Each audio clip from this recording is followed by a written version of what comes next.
নমস্কাৰ সকলোকে ডিজি ইনফো আসাম চেনেললৈ পুনৰবাৰ স্বাগতম জনালোঁ। ইতিমধ্যে আপোনালোকে নিশ্চয় গম পাইছে যে বিএলঅ'সকলে ইতিমধ্যে ঘৰে ঘৰে গৈ আপোনালোকৰ যিখিনি ডাটা তেওঁলোকে কালেক্ট কৰি আছে, যিটো এছআৰ বুলি কোৱা হৈছে, যাক স্পেচিয়েল ৰিভিজন বুলি কোৱা হৈছে, বা যিটো বিহেভ ভোটাৰ যিটো পুনৰীক্ষণ হৈ আছে, সেই ভোটাৰ পুনৰীক্ষণত চাওক আপোনালোকৰ ঘৰত গৈ যিটো ষ্টেটমেণ্ট 1, ষ্টেটমেণ্ট 2 বা ষ্টেটমেণ্ট 3 তেওঁলোকে যিটো ব্যৱহাৰ কৰিব, বা ফৰ্ম 6, 7, 8 কি আপোনালোকৰ ভোট তেওঁলোকে কেনেদৰে তেওঁলোকে ডিলিট কৰিব, বা আপোনালোকৰ নাম কেনেদৰে তেওঁলোকে সন্নিৱিষ্ট কৰিব, কি কৰিব, আজি আপোনালোকক এই ফৰ্ম 6, 7, 8 বা ষ্টেটমেণ্ট 1, 2, 3 কি আপোনালোকক সেই সম্পূৰ্ণ ডিটেইলছ আপোনালোক জনাম, কাৰণ আপোনালোকৰ কাৰণে এইটো মোষ্ট ইম্পৰ্টেণ্ট হয়। আপোনালোকে নিশ্চয় গম পাইছে যে ফৰ্ম 6, 7 বা 8 যি হওক তেওঁলোকে সেইটো ব্যৱহাৰ কৰিব লাগিব, আৰু সেইখিনি গৈ আপোনালোকৰ ঘৰে ঘৰে গৈ যি আপোনালোকৰ সম্পূৰ্ণ ডাটা যিখিনি আছে তেওঁলোকে লৈ আছে। গতিকে আপোনালোকে এই ফৰ্ম 6, 7, 8 কি বা আপোনালোকে কি কৰিব লাগিব, আপোনালোকে যেতিয়া বিএলঅ'সকলে আপোনালোকৰ ঘৰত যাব, গৈ পেলাই আপোনালোকে যেতিয়া ফৰ্ম ফিল আপ কৰিব, আপোনালোকে কি কৰিব লাগিব, আপোনালোকে কি ডকুমেণ্টছ দিব লাগিব, কাৰণ আপোনালোকৰ কাৰণে এই ভিডিঅ'টো মোষ্ট ইম্পৰ্টেণ্ট ভিডিঅ'। আপোনালোকে সেইটো জানিব লাগিব, কাৰ ভোট ইতিমধ্যে ডিলিট কৰিব বা কাৰ ভোট এতিয়া নতুনকৈ উঠিব, বা ফৰ্ম 8 তেওঁলোকে কিয় ব্যৱহাৰ কৰি আছে, 7 কিয় ব্যৱহাৰ কৰি আছে, বা 6 তেওঁলোকে কিয় ব্যৱহাৰ কৰি আছে, সেইদৰে ষ্টেটমেণ্ট 1 কিয় ব্যৱহাৰ কৰিব, ষ্টেটমেণ্ট 2 বা ষ্টেটমেণ্ট 3 কিয় ব্যৱহাৰ কৰিব। গতিকে সকলোৰে ৰিকুৱেষ্ট থাকিল আপোনালোকে ভিডিঅ'টো সম্পূৰ্ণকৈ চাব। তাৰ লগতে আৰু এটা ৰিকুৱেষ্ট থাকিল, আপোনালোকে যদি নতুনকৈ চাই আছে তেতিয়াহ'লে চেনেলটো ছাবস্ক্ৰাইব কৰিব আৰু ভিডিঅ'টো লাইক আৰু এটা শ্বেয়াৰ কৰি দিব। ইতিমধ্যে চাওক, মই আগৰ ভিডিঅ'ত আপোনালোকক কৈছিলোঁ যিটো অৰ্ডাৰ ইতিমধ্যে আহিছিলে বিএলঅ'সকললৈ লৈ, যে বিএলঅ'সকলে ঘৰে ঘৰে গৈ তেওঁলোকে আপোনালোকৰ যি ভোটাৰ আছে সেই ভোটাৰখিনি ভেৰিফাই কৰিব লাগিব, আৰু আপোনালোকৰ ঘৰত যদি ভোট এতিয়ালৈকে হোৱা নাই 18+ যদি আছে তেতিয়াহ'লে তেওঁলোকে নতুনকৈ নাম তেওঁলোকে উঠাব। তাৰ কাৰণে তেওঁলোকে ষ্টেটমেণ্ট 1, ষ্টেটমেণ্ট 2 আৰু ষ্টেটমেণ্ট 3 তেওঁলোকে এইকেইটা ব্যৱহাৰ কৰিব। কাৰণ ষ্টেটমেণ্ট 1 হৈছে চাওক আপোনালোকৰ যিখিনি ডাটা আছে, আপোনালোকৰ ঘৰত যদি ভোট আছে, ভোটৰ সকলোখিনি নাম তেওঁলোকে ষ্টেটমেণ্ট 1ত লিখিব। তাৰপিছত ষ্টেটমেণ্ট 2 হৈছে চাওক যিসকলে নিউ এনৰোলমেণ্ট, যিটো নতুনকৈ ভোটাৰ, আপোনাৰ ঘৰত যদি 18 বছৰতকৈ বেছি বয়সৰ মানুহ আছে তেতিয়াহ'লে তেওঁলোকৰ সেই নতুন ভোটাৰৰ তেওঁলোকে নাম এণ্ট্ৰি কৰিব। আৰু ষ্টেটমেণ্ট 3টো হৈছে চাওক যদি আপোনালোকৰ 17+, 18 বছৰ হোৱা নাই, তেওঁলোকে ভোটত নাম উঠাব পৰা নাই, উঠাব নোৱাৰে, তেতিয়াহ'লে ষ্টেটমেণ্ট 3 যিটো আছে সেইটো ব্যৱহাৰ কৰিব। তেতিয়াহ'লে অহা বছৰ যিটো 18+ হ'ব, যিটো 18 বছৰ কমপ্লিট হ'ব, তেওঁলোকে আপোনালোকৰ সেইখিনি মানুহৰ নাম তেওঁলোকে এণ্ট্ৰি কৰি দিব, নতুনকৈ তেওঁলোকৰ নাম আহি যাব। কিন্তু আপোনালোকৰ মোষ্ট ইম্পৰ্টেণ্ট যিটো হৈছে সেইটো হৈছে চাওক আপোনাৰ ঘৰত গৈ যিটো ফৰ্ম যিটো ইউজ কৰিব, ফৰ্ম 6, ফৰ্ম 7 আৰু ফৰ্ম 8 আপোনালোকৰ এইখিনি হৈছে মোষ্ট ইম্পৰ্টেণ্ট। কাৰণ আপোনাৰ ষ্টেটমেণ্ট 1 বা ষ্টেটমেণ্ট 2 বা ষ্টেটমেণ্ট 3ত আপোনালোকৰ নাম ডিলিট নহয়, কিন্তু আপোনালোকৰ ফৰ্ম 7 বা 8তহে আপোনালোকৰ নাম ডিলিট হ'ব বা কেঞ্চেল কৰে, বা বেলেগকৈ তেওঁলোকৰ নাম উঠোৱা, সকলোখিনি কাম ফৰ্ম 6, 7, 8ত তেওঁলোকে কৰিব। এতিয়া চাওক ফৰ্ম 6টো হৈছে কি, আপোনালোকে এইখিনি ভালকৈ আপোনালোকে মনত ৰাখিব, আৰু এইটো আপোনালোকে এবাৰ চাব যে এইখিনি কি হৈ আছে বা কি কৰিব বিএলঅ'সকলে আপোনাৰ ঘৰত গৈ। বিএলঅ'সকলে যেতিয়া আপোনালোকৰ ঘৰত যাব, গৈ পেলাই যেতিয়া সম্পূৰ্ণ ডাটা তেওঁলোকে ল'ব, সেই ডাটাখিনি যদি আপোনালোকৰ ঘৰত নতুনকৈ ভোট বনাব পৰা কোনো মানুহ নাই, তেতিয়াহ'লে ষ্টেটমেণ্ট 1ত তেওঁলোকে লিখিব, আৰু বেলেগ কোনো ফৰ্ম তেওঁলোকে ইয়াত ব্যৱহাৰ কৰিব নোৱাৰে, আৰু আপোনালোকে সেইটো লক্ষ্য ৰাখিব। যদিও 18+ আছে, আপোনালোকৰ ভোট উঠা নাই, এতিয়া উঠাব লাগে, তেতিয়াহ'লে ষ্টেটমেণ্ট 2 ব্যৱহাৰ কৰিব, আৰু যদি আপোনালোকৰ ঘৰত 17+ আছে তেতিয়াহ'লে ষ্টেটমেণ্ট 3 ব্যৱহাৰ কৰিব। কিন্তু ইয়াৰ ভিতৰত যেতিয়া আপোনালোকৰ ষ্টেটমেণ্ট 1 ব্যৱহাৰ কৰিব, আৰু যদি আপোনাৰ কোনো নাম আপোনালোক উঠাবলগীয়া নাই, নাম ডিলিট কৰিবলগীয়া নাই, কাৰোবাৰ ট্ৰেন্সফাৰ কৰিবলগীয়া নাই, তেতিয়াহ'লে আপোনাৰ ঘৰত কোনো ফৰ্ম তেওঁলোকে আৰু ইউজ নকৰে, অনলি ষ্টেটমেণ্ট 1টো কৰিব। এতিয়া চাওক ষ্টেটমেণ্ট 6টো হৈছে যদি আপোনালোকৰ এতিয়া ফৰ্ম 6টো হৈছে যদি আপোনালোকৰ নতুন ভোট উঠাবলগীয়া আছে, তেতিয়াহ'লে ফৰ্ম 6 তেওঁলোকে ব্যৱহাৰ কৰিব। যেতিয়া ফৰ্ম 6 ব্যৱহাৰ কৰিব, ইয়াত আপোনালোকে ডকুমেণ্টছ দিব লাগিব, ডকুমেণ্টছ দিলেহে তেওঁলোকে সেই নতুনকৈ ভোট উঠাব পাৰিব। এতিয়া ডকুমেণ্টছৰ ক্ষেত্ৰত চাওক আধাৰ কাৰ্ড আছে, পান কাৰ্ড আছে, বা জন্মৰ চাৰ্টিফিকেট আছে, স্কুল চাৰ্টিফিকেট আছে, যিকোনো ডকুমেণ্টছ দিলেই হ'ব। তাৰ লগতে মাক দেউতাকৰ ভোটাৰ ID, বা যদি দেউতাকৰ অনলি দেউতাকৰ দিলেও হ'ব, যদি কিবা কাৰণে দেউতাকৰ নাই মাকৰ দিব, আৰু কিবা কাৰণে চাওক মাক দেউতাকৰ কোনো নাই, যদি তেওঁলোকৰ মৃত্যু হৈছে তেতিয়াহ'লে তেওঁলোকৰ ফেমিলিৰ কাৰোবাৰ এটা ভোটাৰ ID দিলে তেওঁলোকে সেই নাম তেওঁলোকে এণ্ট্ৰি কৰিব পাৰিব।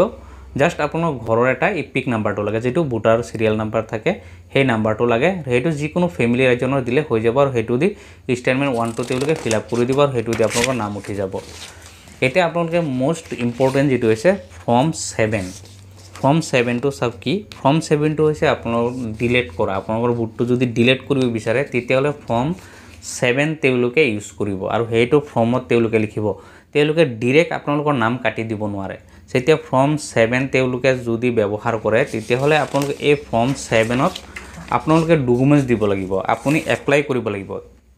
যদি আপোনাৰ ঘৰৰ মাক দেউতাক কোনোবা মৰি গৈছে, যিকোনো মানুহ মৰিছে সদস্য এজন, তেওঁৰ যদি নামটো ডিলিট কৰিব বিচাৰে তেতিয়াহ'লে আপোনালোকৰ ঘৰৰ যিকোনো এজনে এপ্লাই কৰিব লাগিব। তেওঁলোকে এপ্লিকেশ্যন কৰিব লাগিব যে মোৰ ঘৰৰ মানুহ এজন মোৰ ঢুকাইছে বা মৰি গৈছে বা ইয়াৰ পৰা গুচি গৈছে, একেবাৰে তেওঁ নাই বা তেওঁৰ ডাবল ভোট আছে, তেতিয়াহ'লে ফৰ্ম 7 তেওঁলোকে ব্যৱহাৰ কৰিব আৰু এই 7ৰ দ্বাৰাহে তেওঁলোকে ডিলিট কৰা এইখিনি কাম তেওঁলোকে কৰিব পাৰিব।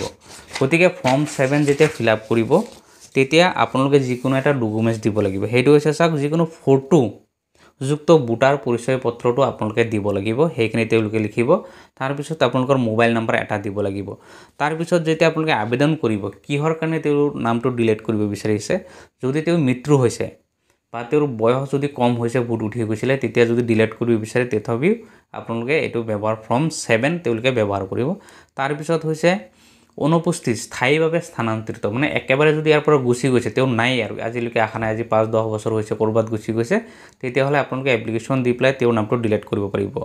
বা তেওঁৰ নাম যদি আগতে এণ্ট্ৰি হৈ গৈছে, ডাবল হৈ গৈছে, এতিয়া আগৰ পৰা আছেই নাম, আকৌ নাম এবাৰ উঠি গৈছে, ডাবল হৈ আছে, তথাপি আপোনালোকে ডিলিট কৰাব পাৰিব।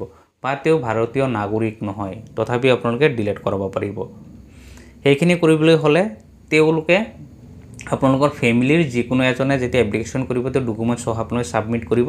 সেই বিএলঅ'সকলে এই ফৰ্মটো তেওঁলোকে ফিল আপ কৰি পেলাই পিছত তেওঁলোকে ইলেকশ্যন কমিশ্যনৰ অফিচত তেওঁলোকে জমা দিব আৰু তাৰপিছতে আপোনালোকৰ নামটো ডিলিট হ'ব। ইয়াৰ আগত কোনো কাৰণতে ডিলিট নহয়।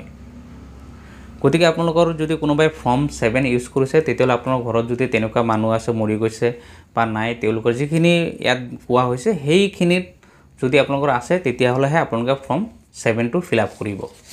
তাৰপিছত হৈছে ফৰ্ম 8। এতিয়া ফৰ্ম 8টোত আপোনালোকে কি কৰিব লাগিব, এতিয়া ফৰ্ম 8টো কেতিয়া ব্যৱহাৰ কৰা হয় সেইটো আপোনালোকে জানি ল'ব।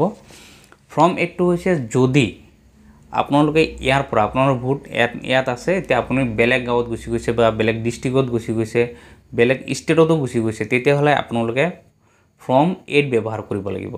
এতিয়া ফৰ্ম 8ৰ দ্বাৰা আপোনাৰ ইয়াত ডিলিট হ'ব আৰু নতুনকৈ আপোনালোকে য'ত আছে তাত তেওঁলোকে তাত ট্ৰেন্সফাৰ কৰি দিব, তাত নতুনকৈ নাম উঠিব।